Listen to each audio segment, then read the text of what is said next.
Hello दोस्तों, कैसे हो आप लोग। आई होप सो आप सभी अच्छे होंगे, जबरदस्त होंगे और अपनी पढ़ाई को सुचारू रूप से कर रहे होंगे। तो पिछली वाली वीडियो में हमने केंद्रीय उच्च भूमि के जो अरावली पर्वतमाला है, मेवाड़ का पठार, मालवा का पठार और बुंदेलखंड का पठार को पढ़ लिया था। और आज हम पढ़ने वाले हैं विंध्याचल पर्वत श्रेणी, विंध्यन श्रेणी और सतपुड़ा की श्रेणी। ठीक है, सतपुड़ा की श्रेणी, सतपुड़ा की श्रेणी। ठीक है, इससे पहले हमने पढ़ा था मेवाड़ का पठार, मालवा का पठार और बुंदेलखंड का पठार। समझ में आई बात।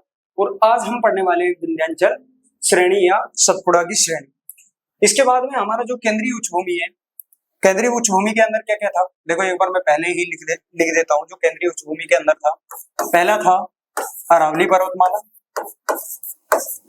अरावली पर्वतमाला।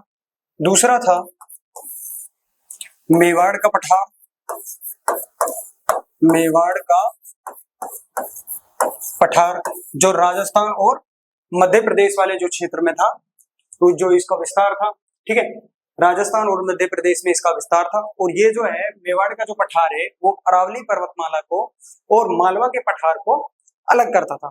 और इसमें से जो नदी जाती थी वो बनास नदी थी। ठीक है, ये तीन बात इसमें मैंने लिखवा दी थी आपको। उसके बाद में आता है तीसरा जो पॉइंट है वो आता है मालवा का पठार, मालवा का पठार। मालवा के पठार को राजस्थान में क्या कहते हैं? हाड़ौती का पठार। मालवा के पठार को राजस्थान में क्या कहते हैं? हाड़ौती का पठार। ठीक है, और इसमें जो इसका जो पश्चिमी हिस्सा था वो क्या था? पश्चिमी हिस्से की जो सीमा थी वो क्या थी? मेवाड़ का पठार। पूर्वी जो हिस्सा था वो बुंदेलखंड के पठार से टच था। और जो उत्तरी वाला जो हिस्सा था वो ग्वालियर की पहाड़ी और दक्षिण वाला जो था वो विंध्याचल पर्वत श्रेणी के अंदर। देखो ये जो पठार था ये था मालवा का पठार, मालवा का पठार। इसके जो पश्चिम के अंदर, इसके जो यहाँ पे पश्चिम था, पश्चिम के अंदर, लेकिन पश्चिम के अंदर यहाँ पे जो पठार था वो कौन सा पठार था? मेवाड़ का पठार। यहाँ पे कौन सा पठार था? मेवाड़ का पठार। इसके जो पूर्व की तरफ जो पठार था वो कौन सा था? बुंदेलखंड का पठार, बुंदेलखंड का पठार। ठीक है, समझ में आई बात। बुंदेलखंड का पठार जो उसकी उत्तरी जो सीमा थी वो किससे टच थी? ग्वालियर की पहाड़ियों से, ग्वालियर की पहाड़ियां, ग्वालियर की पहाड़ियां। ठीक है, और इसका जो दक्षिण का हिस्सा था वो किस श्रेणी से जुड़ा हुआ था? वो था विंध्यन श्रेणी से, विंध्यन श्रेणी से। समझ में आई बात। इतनी बात आपको समझ में आ गई होगी। ठीक है, उसके बाद में जो पढ़ा था, हमने पढ़ा था वो था बुंदेलखंड का पठार। वो कौन सा पठार था? बुंदेलखंड का पठार। इसमें जो चौथा हमने पढ़ा था वो था बुंदेलखंड का पठार, बुंदेलखंड का पठार। बुंदेलखंड के पठार के अंदर मैंने बताया था ये उत्तर प्रदेश और मध्य प्रदेश वाला क्षेत्र आता है। उत्तर प्रदेश के बीच में 7 जिले आते हैं। 7 जिले कौन कौन से? जालोर की झांसी, ललितपुर के चित्रकूट और हमीरपुर के बांदा से मोहब्बत कर बैठी। ये मेरी ट्रिक थी। जालौन झांसी एक जिला, दूसरा था ललितपुर, तीसरा है चित्रकूट और हमीरपुर और बांदा और महोबा। ये तो थे उत्तर प्रदेश के। ये क्या थे? उत्तर प्रदेश के 7 जो जिले थे वो थे। ठीक है, मध्य प्रदेश के भी कितने थे? एमपी के भी 7 जिले थे। वो कौन कौन से थे? छतरपुर के टीकमगढ़, छतरपुर टीकमगढ़ की दंतिया, पन्ना के मोह में, पन्ना के मोह में सागर की दिशा में निकल गई। सागर से सागर और दिशा से विदिशा। यानी कि इसके जो 7 जो जिले थे वो कौन कौन से थे? छतरपुर, टीकमगढ़,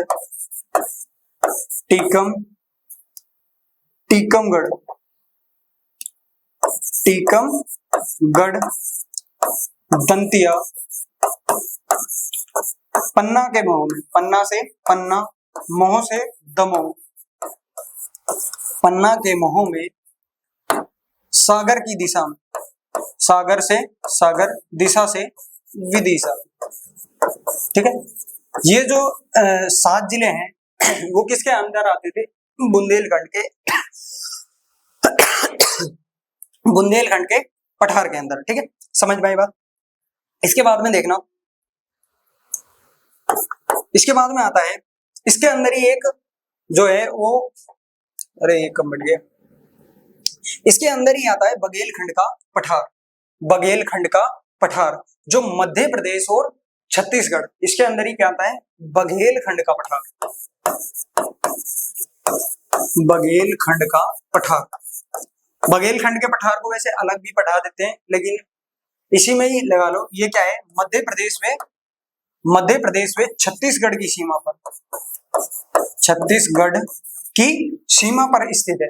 बघेलखंड का जो पठार है वो एमपी यानी कि मध्य प्रदेश व छत्तीसगढ़ की सीमा पर स्थित पठार है। और यह क्या है? केंद्रीय उच्च भूमि को पूर्वी पठार से, केंद्रीय उच्च भूमि को, जो केंद्रीय उच्च भूमि का जो पूरा संपूर्ण जो क्षेत्र है जिसके अंदर अरावली पर्वतमाला और ये आती है, इसको पूर्वी पठार से, पूर्वी पठार से अलग जो करता है वो कौन सा पठार है? वो है बघेलखंड का पठार। समझ में आई बात? समझ में आई बात। उसके बाद में देखना, इसका जो 5वां जो पॉइंट है वो है विंध्यन श्रेणी, जो आज हम पढ़ने वाले हैं। विंध्यन श्रेणी, विंध्यन श्रेणी। और उसके बाद में छठा है सतपुड़ा की श्रेणी, सतपुड़ा श्रेणी, सतपुड़ा श्रेणी। तो ये जो 6 जो पॉइंट है ये किसके अंदर आते हैं? केंद्रीय उच्च भूमि के अंदर, केंद्रीय उच्च भूमि के अंदर। अब इसमें हेडिंग डालना विंध्याचल श्रेणी या विंध्यन श्रेणी। इसको मिटा दो, ठीक है, इसको मैं मिटा देता हूं। और उसके बाद में लिखना, इसकी हेडिंग डालना विंध्यन श्रेणी, विंध्यन श्रेणी। देखो विंध्यन जो श्रेणी है, यह श्रेणी गुजरात, मध्य प्रदेश, उत्तर प्रदेश, बिहार वाला जो भी क्षेत्र है, बिहार वाला जो भी क्षेत्र है और छत्तीसगढ़ वाला जो क्षेत्र है, यहाँ पर क्या है? ये विंध्यन श्रेणी फैली हुई है। यानी कि विंध्यन जो श्रेणी है इसके अंदर अनेकों पहाड़ी आती है। तो कुछ पहाड़ियां गुजरात में, मध्य प्रदेश में, उत्तर प्रदेश में है, बिहार में और छत्तीसगढ़ में। तो इसका जो विस्तार है, विस्तार का मतलब ये कहाँ कहाँ पर फैली हुई है। विस्तार जो है वो है गुजरात,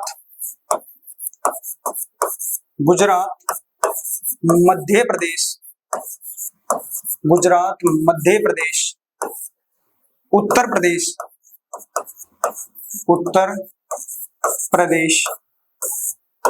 बिहार व छत्तीसगढ़,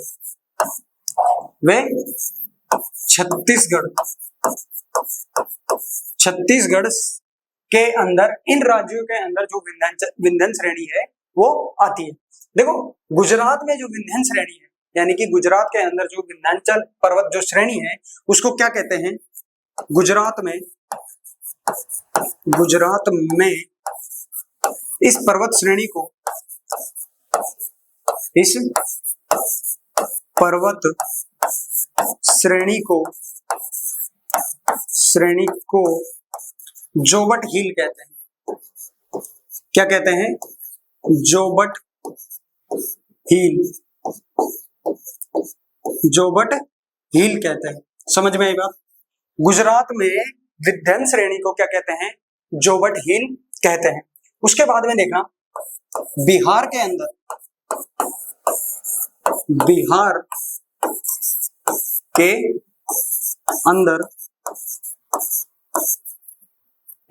किस नाम से जानी जाती है? कैमूर हिल के नाम से, कैमूर हिल के नाम से जानी जाती है। यानी कि बिहार में जो विंध्याचल श्रेणी है उसको किस नाम से जाना जाता है? कैमूर हिल के नाम से जाना जाता है। समझ में आएगा? देखो जो विंध्याचल पर्वत श्रेणी है वो किन किन राज्यों में स्थित, किन किन राज्यों में फैली हुई है? गुजरात, मध्य प्रदेश, उत्तर प्रदेश, बिहार व छत्तीसगढ़ के अंदर, ठीक है। और इसको जो गुजरात के अंदर इस पर्वत श्रेणी को क्या कहते हैं, जोवट हिल कहते हैं। क्या कहते हैं, जोवट पहाड़ी या जोवट हिल कहते हैं, ठीक है। और जो बिहार वाला जो क्षेत्र है, बिहार वाले क्षेत्र के अंदर इसको क्या कहते हैं, कैमूर हिल, कैमूर हिल। समझ में आई बात, ये दोनों पॉइंट समझ में आए। यानी कि जो इसका विस्तार है गुजरात, मध्य प्रदेश, उत्तर प्रदेश और भाई छत्तीसगढ़ और बिहार वाले क्षेत्र में, ठीक है। समझ में आई बात, इन दोनों पॉइंटों को मिटा दूं मैं। इसके बाद में लिखना विंध्याचल श्रेणी, विंध्यन श्रेणी के अंदर की पहाड़ियां, यानी कि इस श्रेणी के अंदर कौन कौन सी पहाड़ियां पाई जाती है। विंध्यन श्रेणी की पहाड़ियां, विंध्यन श्रेणी की पहाड़ियां, श्रेणी की पहाड़ियां, विंध्यन श्रेणी की पहाड़ियां। देखो इसके अंदर कौन कौन सी पहाड़ी पाई जाती है। पहली है विंध्याचल पर्वत की पहाड़ी, यानी कि विंध्याचल पहाड़ी, विंध्याचल पहाड़ी, विंध्याचल पहाड़ी।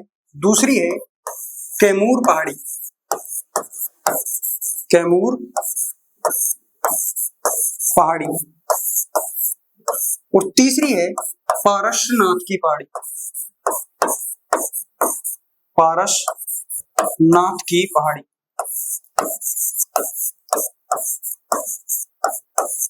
यानी कि जो विंध्यन श्रेणी है उसके अंदर 3 पहाड़ियां हैं, ये तीनों पहाड़ी मिलकर क्या बनाती है, विंध्यन श्रेणी पर, विंध्यन श्रेणी बनाती है, ठीक है। इसमें पहली पहाड़ी है विंध्याचल पहाड़ी, दूसरी है कैमूर पहाड़ी और तीसरी है पारश्वनाथ की पहाड़ी। समझ में आई बात। अब देखो इसके बाद में देखते हैं इसमें विभाजन। समझ में आई। पहला जो टॉपिक था वो था इसका विस्तार। इसका विस्तार कहां से, गुजरात से, गुजरात के अंदर है। यानी कि विंध्याचल श्रेणी है वो किन किन राज्यों में पाई जाती है, गुजरात, मध्य प्रदेश, उत्तर प्रदेश, बिहार और छत्तीसगढ़, ठीक है। जो गुजरात वाला क्षेत्र है वहां पर इस पर्वत श्रेणी को क्या कहते हैं, जोवट हिल, जोवट हिल। तथा बिहार वाले क्षेत्र में क्या कहते हैं, कैमूर, सॉरी कैमूर हिल, ठीक है। उसके बाद में देखना जो विंध्यन श्रेणी है उसके अंदर कौन कौन सी पहाड़ी पाई जाती है। पहली है विंध्याचल श्रेणी, दूसरी है कैमूर पहाड़ी और तीसरी है पारश्वनाथ की पहाड़ी। समझ में बात। अब इसके बाद में देखना, इसके बाद में देखना विभाजन, विभाजन।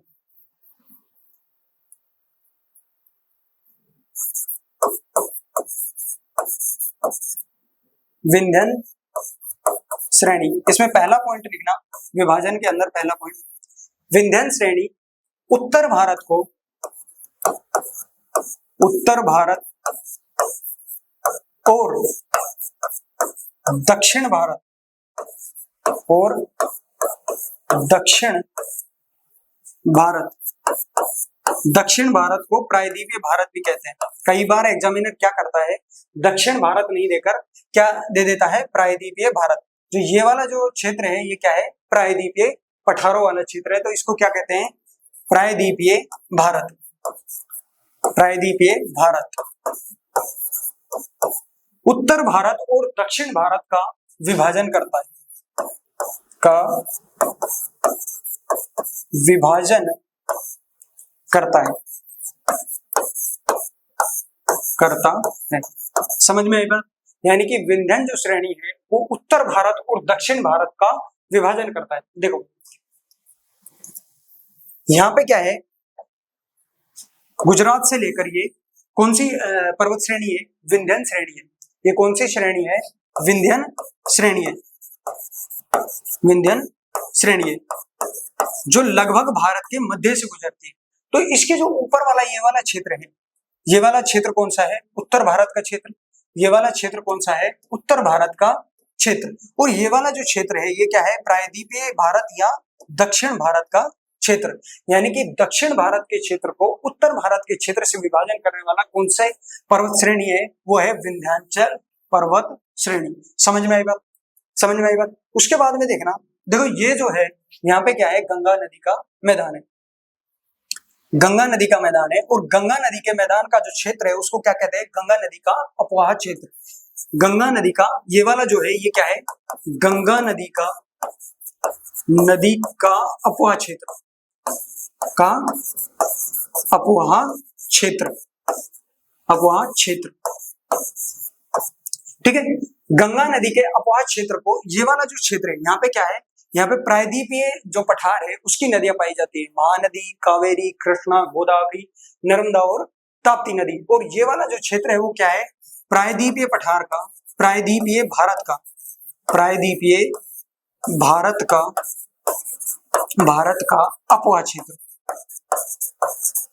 अपवाह क्षेत्र। तो देखो गंगा नदी के अपवाह क्षेत्र को प्रायद्वीपीय भारत के अपवाह क्षेत्र से अलग करने वाला जो पर्वत श्रेणी है वो कौन सी है, विंध्यन श्रेणी।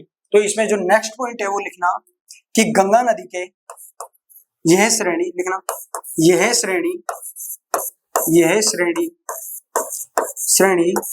गंगा नदी के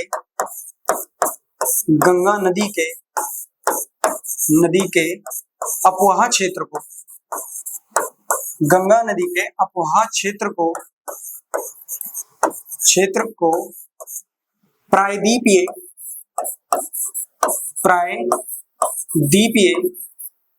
भारत के, प्रायद्वीपीय भारत के अपवाह क्षेत्र से अलग करता है। क्या करता है, अलग करता है। समझ में आई बात? यानी कि जो विंध्यन श्रेणी है वो गंगा के अपवाह क्षेत्र को प्रायद्वीपीय पठार के अपवाह क्षेत्र से अलग करती है, ठीक है। इसके बाद में नेक्स्ट है वो देखना कि जो विंध्यन श्रेणी है ये क्या है, विंध्यन श्रेणी है, ये वाली श्रेणी है जो विंध्यन श्रेणी है। और ये वाली जो श्रेणी है ये क्या है, सतपुड़ा की श्रेणी है। ये क्या है, सतपुड़ा की श्रेणी। ये कौन सी श्रेणी है, विंध्यन श्रेणी, विंध्यन श्रेणी। और ये जो है ये है सतपुड़ा की श्रेणी, सतपुड़ा की श्रेणी। लेकिन इन दोनों के बीच में से यहां से क्या है, नर्मदा नदी बहती है। यहां से क्या बहती है, नर्मदा नदी बहती है, नर्मदा नदी। तो नर्मदा नदी की जो घाटी है वो विंध्याचल श्रेणी को, ये क्या है, ये कौन सा है, ये दक्षिणी दिशा है और ये उत्तरी दिशा है। तो विंध्याचल के दक्षिण में क्या है, नर्मदा नदी है। और नर्मदा नदी की घाटी है, विंध्याचल के दक्षिण में जो नर्मदा घाटी है, नर्मदा नदी घाटी है, वह विंध्याचल श्रेणी को सतपुड़ा श्रेणी से क्या करती है, अलग करती है। समझ में आया ये पॉइंट? देखना ये पॉइंट देखना कि विंध्याचल के, विंध्यन श्रेणी के, यहाँ पर स्टार डाल के लिखना, विंध्यन श्रेणी के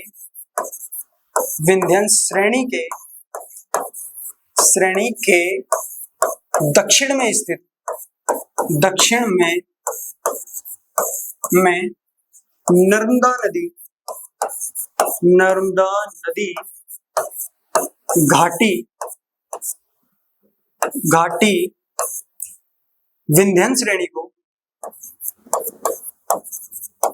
विंध्यन श्रेणी को सतपुड़ा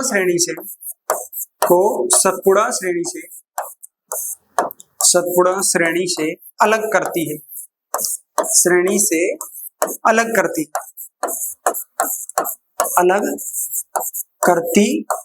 है। ये पॉइंट समझ में आया?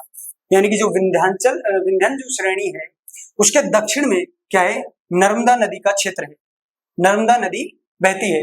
और जो नर्मदा नदी की जो घाटी है वो विंध्यन श्रेणी को, वो किसको, विंध्यन श्रेणी को और सतपुड़ा की श्रेणी को अलग करती है।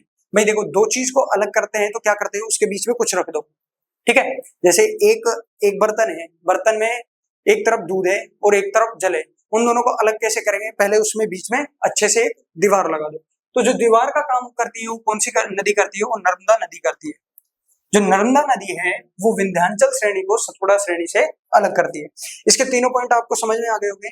पहला जो पॉइंट था वो था कि ये उत्तर भारत को, जो विंध्यन श्रेणी है वो उत्तर भारत को दक्षिण भारत से अलग करती है, यानी कि जो इसका ऊपर वाला जो ये वाला जो क्षेत्र है, ये वाला क्षेत्र उत्तर भारत का क्षेत्र है, और ये वाला जो क्षेत्र है ये दक्षिण भारत का जो क्षेत्र है।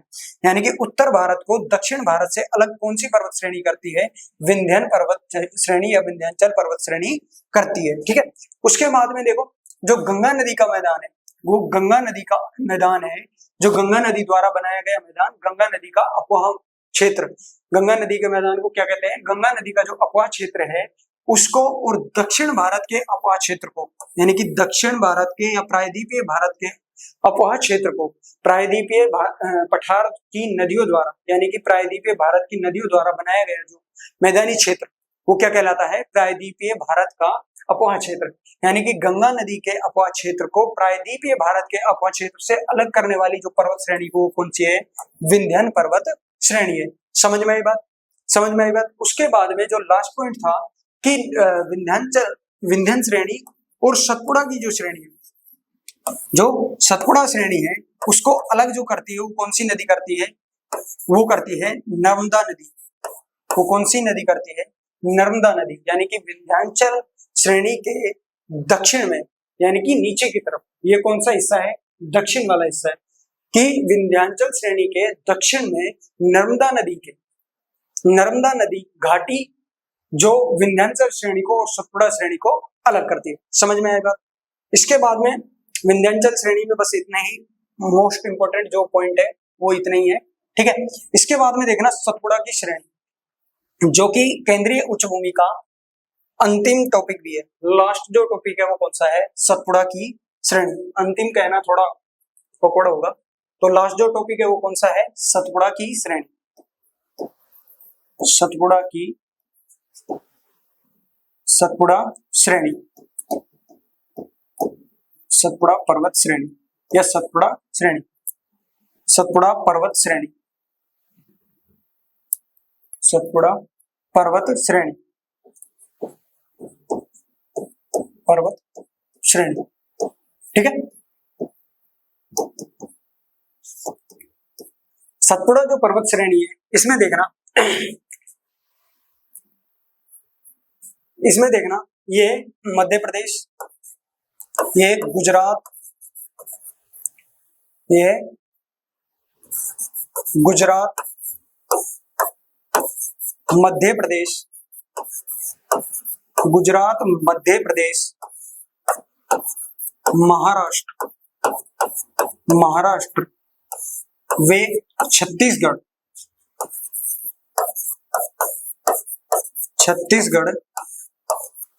राज्यों में फैली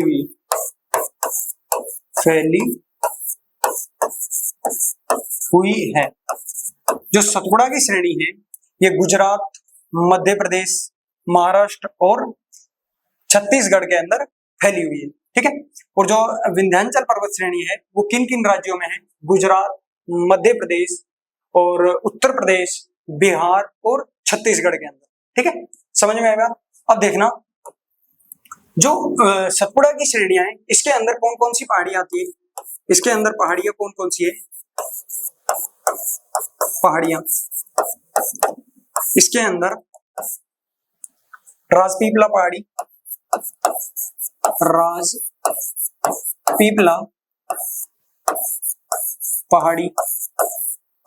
ठीक है, पहली पहाड़ी कौन सी है, राजपीपला। दूसरी महादेव पहाड़ी, महादेव पहाड़ी। और तीसरी है मैकाल पहाड़ी, मैकाल पहाड़ी। यानी कि सतपुड़ा पर्वत श्रेणी के अंदर भी तीन पहाड़ियां आती है, कौन कौन सी, राजपीपला पहाड़ी, महादेव पहाड़ी और मैकाल पहाड़ी। ठीक है, समझ में आई बात। देखो इन पहाड़ियों के अंदर कुछ चोटियां हैं जो बहुत ही इंपॉर्टेंट है और बार बार क्वेश्चन में पूछ ली जाती है। देखो इसको मैं दोबारा लिख देता हूं कि सतपुड़ा पहाड़ी के अंदर कौन कौन सी पहाड़ी आती है। राजपीपला, राजपीपला पहाड़ी, ठीक है। दूसरी थी महादेव पहाड़ी, महादेव पहाड़ी। और तीसरी थी मैकाल श्रेणी, मैकाल श्रेणी। इन तीनों को मिलाकर जो बनता है वो क्या बनता है, सतपुड़ा पर्वत श्रेणी। देखो महादेव पहाड़ी है, इसके अंदर एक चोटी है धूपगढ़ चोटी, धूपगढ़ चोटी, जिसकी जो लंबाई है वो लंबाई है 1350 मीटर, 1350 मीटर, ठीक है। धूपगढ़ जो चोटी है ये क्या है, ये सतपुड़ा की सर्वोच्च चोटी है। ये क्या है, ये सतपुड़ा पर्वत श्रेणी की,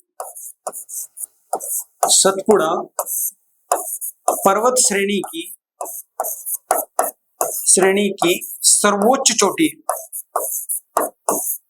सर्वोच्च चोटी है। ये क्या है, सतपुड़ा की सर्वोच्च चोटी है। धूपगढ़ जो चोटी है ये क्या है, सतपुड़ा की सबसे ऊंची चोटी है।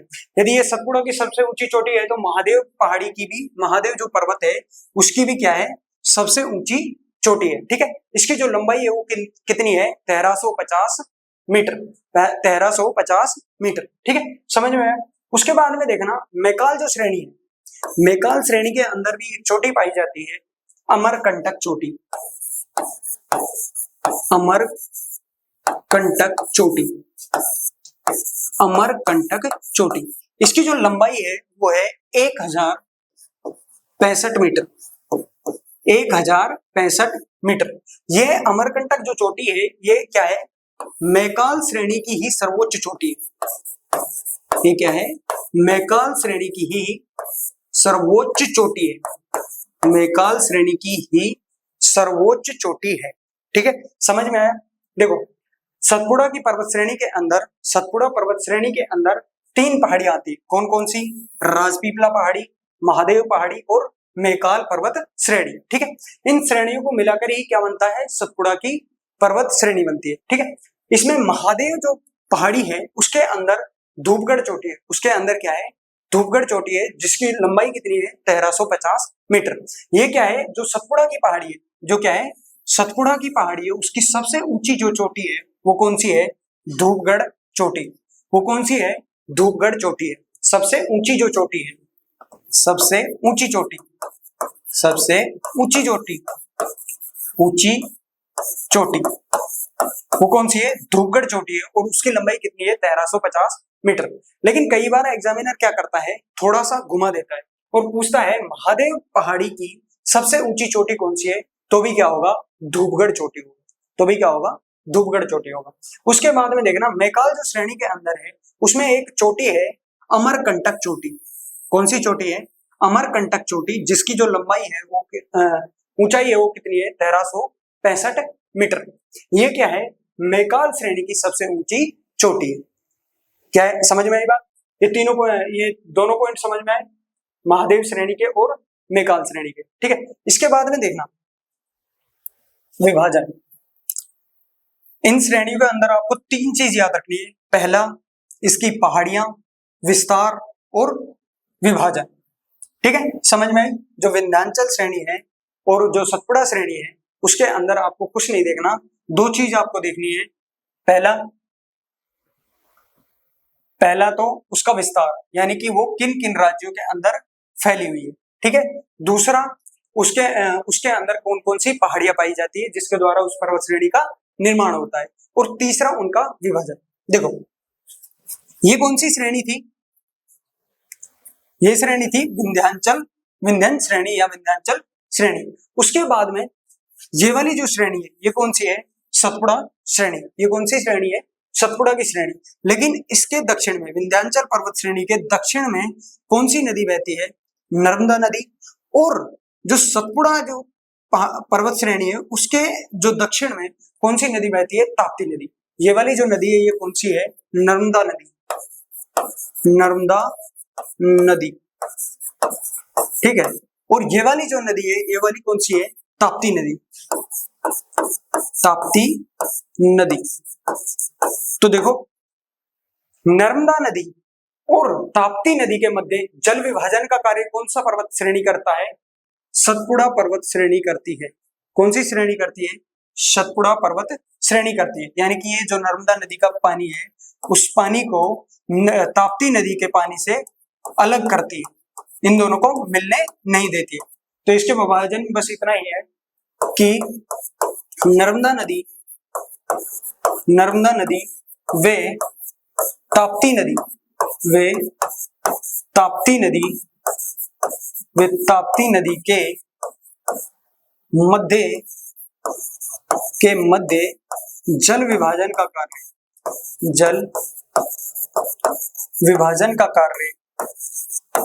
कार्य सतपुड़ा पर्वत श्रेणी करती है। कौन सी श्रेणी करती है? सतपुड़ा पर्वत श्रेणी करती है।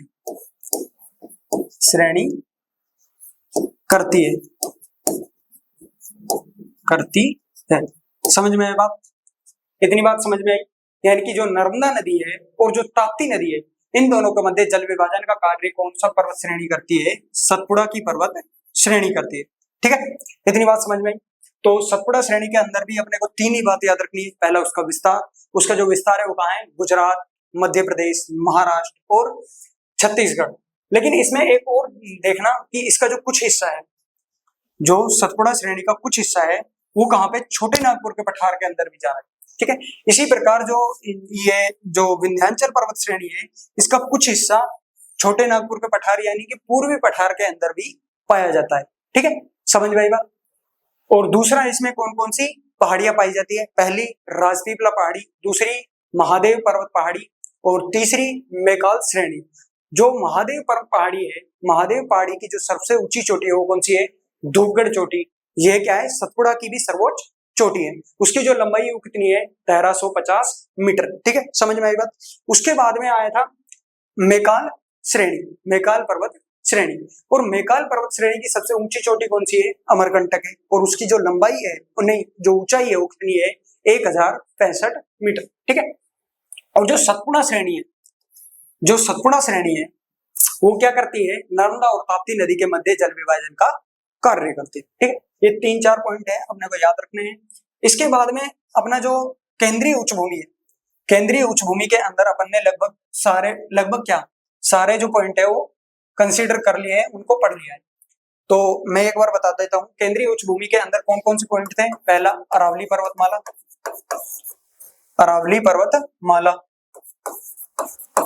पर्वतमाला, ये भी हो गया। दूसरा था मेवाड़ का पठार, ये भी हो गया, जो अरावली पर्वतमाला और मालवा के पठार को विभाजित करता है। ठीक है, जो तीसरा था मालवा का पठार,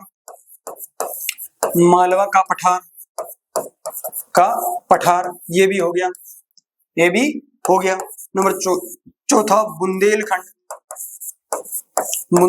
का पठार, ये भी हो गया। और पांचवा जो है वो विंध्यन श्रेणी और छठा सतपुड़ा की श्रेणी हमने पढ़ लिया। ये जो 6 पॉइंट हैं, ये क्या है? केंद्रीय उच्च भूमि के हिस्से हैं। ठीक है, और जो केंद्रीय उच्च भूमि है, केंद्रीय उच्च भूमि को पूर्वी पठार से अलग करने वाला जो पठार है वो कौन सा था? बघेलखंड का पठार। वो कौन सा पठार था? बघेलखंड का पठार। याद रखना, बुंदेलखंड के पठार के अंदर ही मैंने लिखवाया था। वो कहाँ है? उसका जो विस्तार है वो कहाँ है? मध्य प्रदेश और छत्तीसगढ़ की सीमा पर। ठीक है, अब इसके बाद में देखना पूर्वी पठार। इसके बाद में हेडिंग डालना पूर्वी पठार।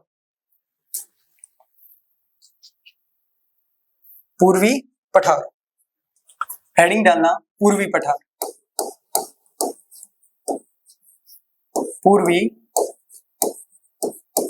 और पूर्वी पठार के अंदर देखो, अपने को 3 पठार पढ़ने। पहला, छोटे नागपुर का पठार,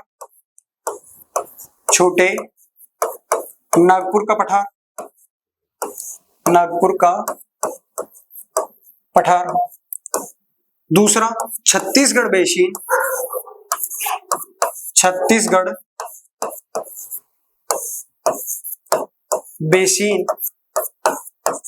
या महानदी बेसिन, महानदी बेसिन।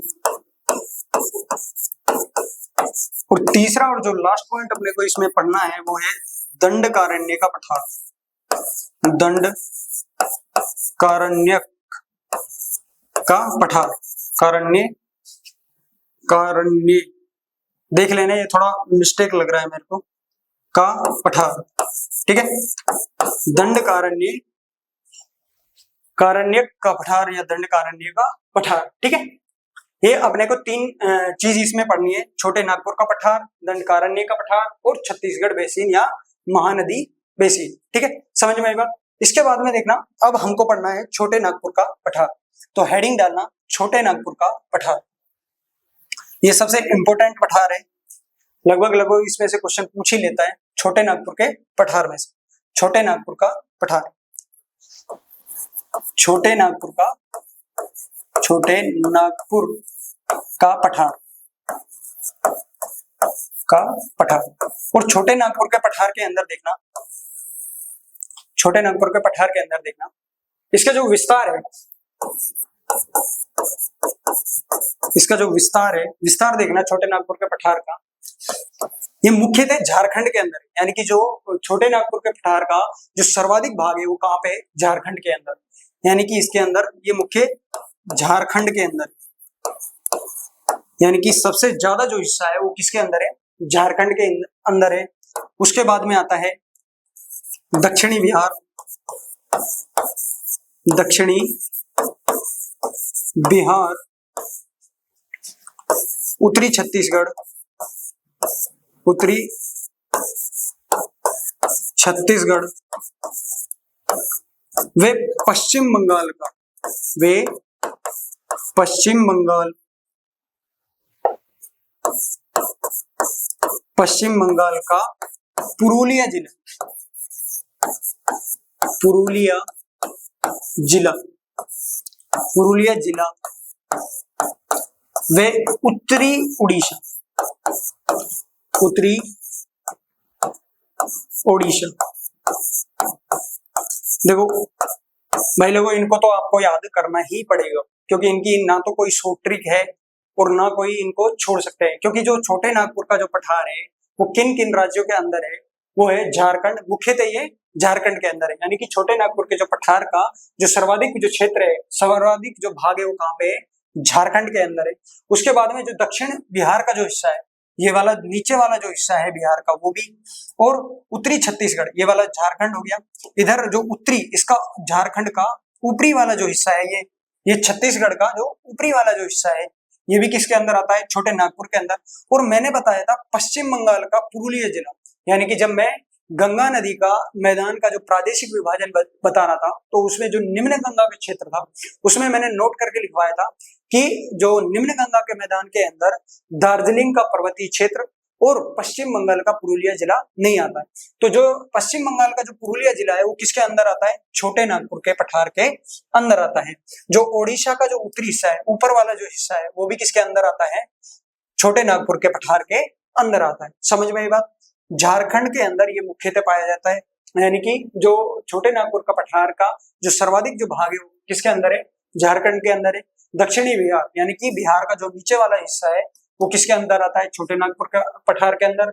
उत्तरी छत्तीसगढ़, छत्तीसगढ़ का जो ऊपरी वाला हिस्सा है वो किसके अंदर आता है, छोटे नागपुर के पठार के अंदर। और पश्चिम बंगाल का जो पुरुलिया जिला है ये किसके अंदर आता है, छोटे नागपुर के पठार के अंदर। और उड़ीसा का जो ऊपरी हिस्सा है, ओडिशा का जो ऊपरी हिस्सा है वो भी किसके अंदर आता है, छोटे नागपुर के पठार के अंदर आता है।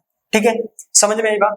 यानी कि छोटे नागपुर के पठार का जो विस्तार है वो किन किन राज्यों के अंदर है, वो किन किन राज्यों के अंदर है, झारखंड, दक्षिणी बिहार, उत्तरी छत्तीसगढ़ और पश्चिम बंगाल का पुरुलिया जिला और उत्तरी उड़ीसा। ठीक है, समझ में आई। इसके बाद में इसका नेक्स्ट पॉइंट लिखना, नेक्स्ट पॉइंट लिखना छोटे नागपुर के पठार के भाग, भाग यानी कि छोटे नागपुर के पठार के अंदर क्या क्या पाया जाता है। देखो इसके अंदर राजमहल, राजमहल की पहाड़ियां,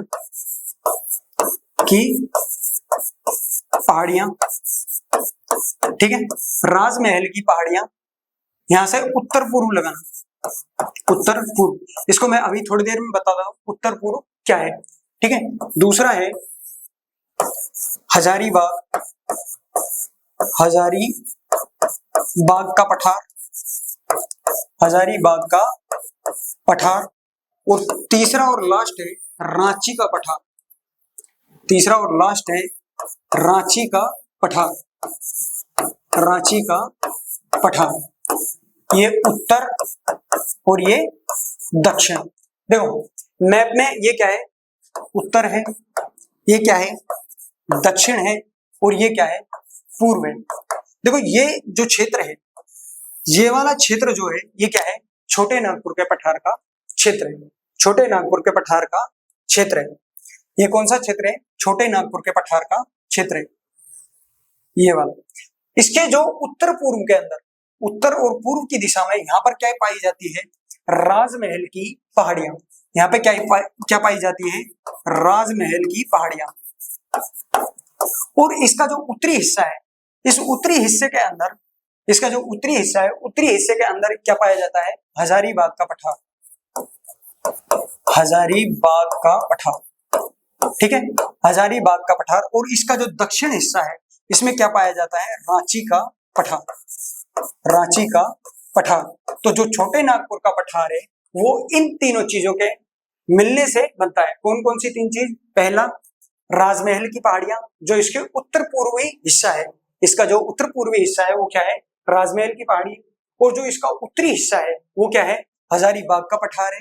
और जो इसका दक्षिण हिस्सा है वो किसका है, रांची का पठार है। इन तीनों को मिलाकर छोटे नागपुर के पठार का निर्माण होता है, ठीक है, समझ में आएगा। यानी कि छोटे नागपुर के पठार के अंदर क्या क्या आता है, राजमहल की पहाड़ियां, हजारीबाग का पठार और रांची का पठार, ठीक है। इसके बाद में पॉइंट लिखना, छोटे नागपुर के पठार के अंदर ही छोटे नागपुर के पठार की पॉइंट लिखना, छोटे नागपुर के पठार की, छोटे नागपुर के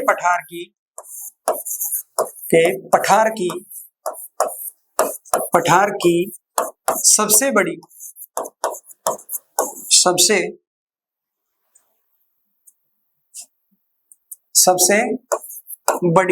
नदी, यानी कि छोटे नागपुर के पठार की जो सबसे बड़ी नदी है वो कौन सी नदी है, दामोदर नदी, दामोदर नदी। छोटे नागपुर की सबसे बड़ी जो नदी है वो कौन सी है, दामोदर नदी। जो दामोदर नदी है वो क्या करती है, हजारीबाग के पठार को, हजारीबाग के पठार को, बाग के पठार को रांची के पठार से अलग करती है, रांची के पठार से अलग करती है, पठार से अलग करती है, अलग करती है, ठीक है, समझ में आई बात। यानी कि जो हजारीबाग का पठार है और रांची के पठार को अलग करने वाली नदी कौन सी है, यानी कि ये वाला जो हिस्सा और ये वाला जो हिस्सा है, इसके मध्य से क्या गुजरती है, दामोदर नदी गुजरती है। यानी कि हजारीबाग के पठार को रांची के पठार से अलग करने वाली नदी कौन सी है, दामोदर नदी है। और ये दामोदर नदी क्या है, छोटे नागपुर के पठार की सबसे लंबी यानी कि सबसे बड़ी जो नदी है वो कौन सी है, दामोदर नदी है, ठीक है। इसके बाद में लिखना, इसको मिटा दो, हजारीबाग के पठार को रांची के पठार से अलग कौन सी नदी करती है, दामोदर नदी करती है। और ये क्या है, छोटे नागपुर की सबसे बड़ी नदी है, सबसे बड़ी नदी है। देखो दूसरी सबसे बड़ी नदी, सबसे बड़ी नदी यानी कि छोटे नागपुर के पठार की दूसरी जो सबसे बड़ी नदी है वो कौन सी है, स्वर्ण रेखा नदी, स्वर्ण रेखा नदी, स्वर्ण रेखा नदी। स्वर्ण रेखा जो नदी है, स्वर्ण रेखा जो नदी है ये कहाँ है, रांची के पठार के अंदर। कहाँ है? रांची के पठार में, रांची के पठार में है। तथा इसमें एक और बात याद रखना, इसका जलप्रपात, जो स्वर्ण रेखा नदी है, इसका जलप्रपात हुरंड हुंडेरू हुंडेरू सॉरी हुंडेरू जलप्रपात, जलप्रपात हुंडेरू जो जलप्रपात है वो किस नदी के ऊपर है? वो स्वर्ण रेखा नदी पर है। और ये क्या है? छोटे नागपुर की दूसरी सबसे बड़ी नदी है, दूसरी सबसे बड़ी नदी है। और किसके अंदर है? रांची के पठार के अंदर।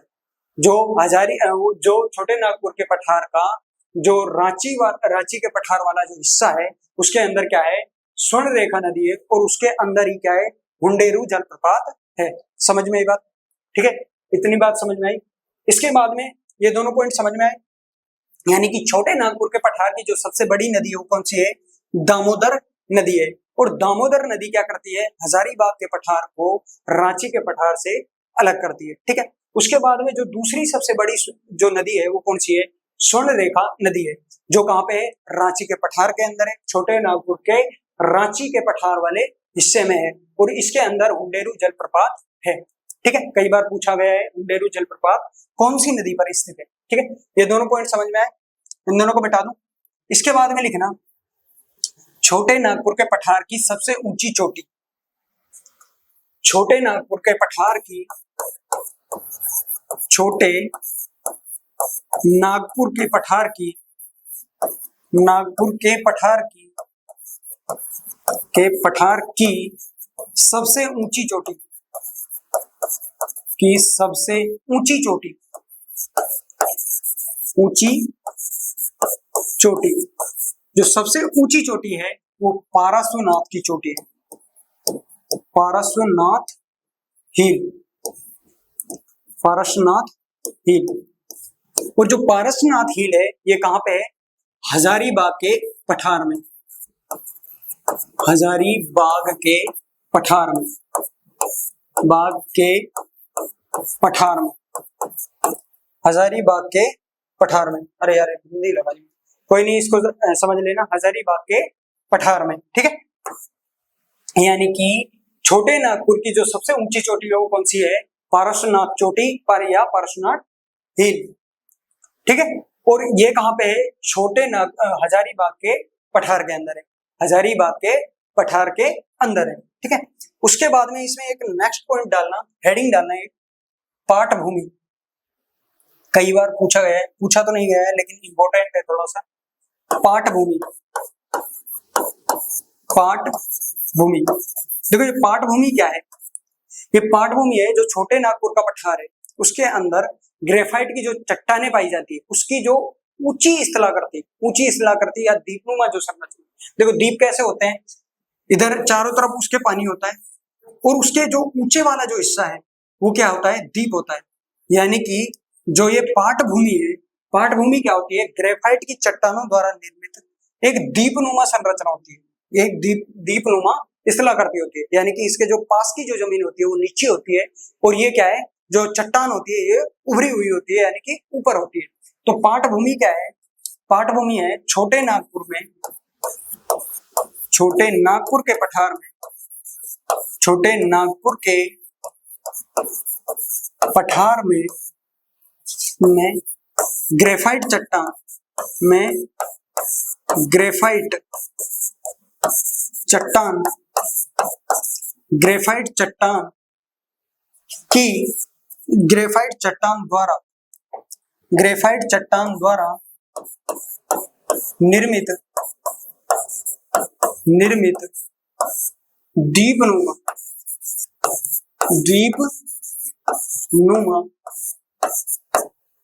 स्थलाकृति या उच्च स्थलाकृति, उच्च यानी ऊंची, स्थलाकृति यानी स्थान, एक विशेष आकृति का स्थल, स्थलाकृति यानी एक विशेष आकृति का स्थल। उच्च स्थलाकृति को पाट भूमि कहते हैं, को पाट भूमि कहते हैं, पाट भूमि कहते हैं। समझ में आएगा? यानी कि छोटे नागपुर के पठार के अंदर ग्रेफाइट चट्टानों द्वारा निर्मित एक दीपनुमा स्थलाकृति या उच्च स्थलाकृति को क्या कहते हैं? पाटभूमि कहते हैं। समझ में आई बात? ठीक है। तो छोटे नागपुर के पठार के अंदर अपने को ये याद रखना है, उसका विस्तार, उसका विस्तार कहां से कहां तक है? देखो उसका विस्तार मुख्यतः झारखंड के अंदर है।